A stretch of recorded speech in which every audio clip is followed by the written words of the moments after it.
British Army of the 1970s and 80s, the rules were clear and written in plain language. Whatever changes had taken place in civilian life after 1967 did not apply inside the army. There was no room for homosexuality. It was seen not simply as misconduct, but as a threat to order, discipline, and trust between men. Units depended on cohesion, men living in close quarters, relying on each other without hesitation. Anything thought to disrupt that balance was taken seriously. There was also the question of security. A man with something to hide could be pressured. Pressure in the wrong place, at the wrong time, could cost lives. That was the prevailing view, whether fair or not. When suspicions arose, they were not ignored. The Special Investigation Branch would take an interest. From there it became formal. Interviews, statements, prolonged questioning. Once it reached that stage, the outcome was rarely in doubt. Charges were usually brought under disgraceful conduct, a broad term covering what the army saw as unacceptable behavior. In more serious cases, particularly those framed under older language like buggery, a court-martial could follow.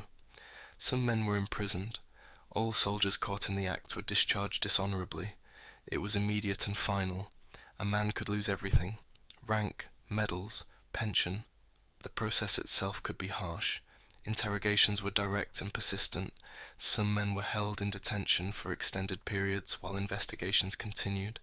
Medical examinations were sometimes used in an attempt to establish proof, adding another layer of humiliation to what was already a closed outcome.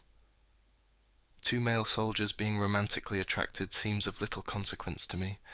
I am sure it happened then, and still does now. What I saw and heard was not romantic. It was not consenting. It was rape. A common ploy was to exploit the way some soldiers handled their wages. Paid on Friday, penniless by Monday. There was an old Jamaican soldier. Let's call him Schnapps.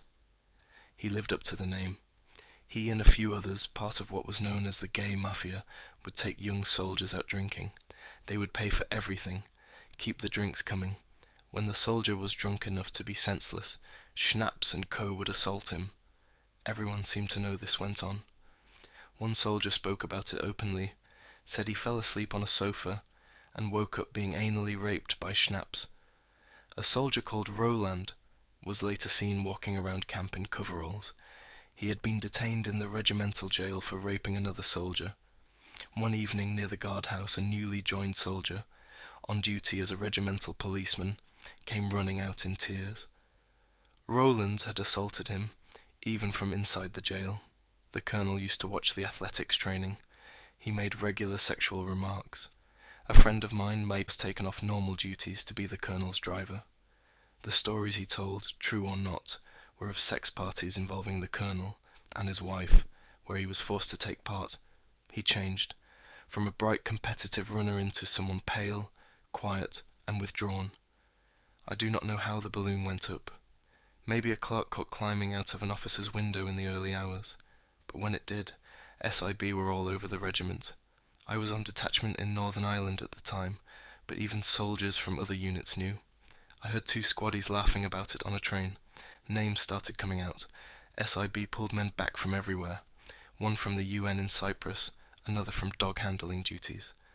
Around 20 men, maybe more, were put into a Bedford MK lorry and taken to the medical center. They were forced to undergo physical examinations. These so-called examinations were based on outdated assumptions.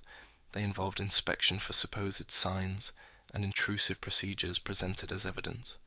In reality, they proved nothing. Even then, many knew the evidence was weak, but the system required something on paper. Charges like buggery needed proof. Investigators were under pressure to produce it, so the examinations went ahead, not to discover the truth, but to support a conclusion already reached. The cases I saw and heard were likely a mix of truth and exaggeration, but enough of it was real. I knew that. In the final humiliation for the regiment, a pair of Royal Engineers working in the troop office changed the SOPs and pinned up the order of the day. All members of the troop will parade at the quartermaster's store and exchange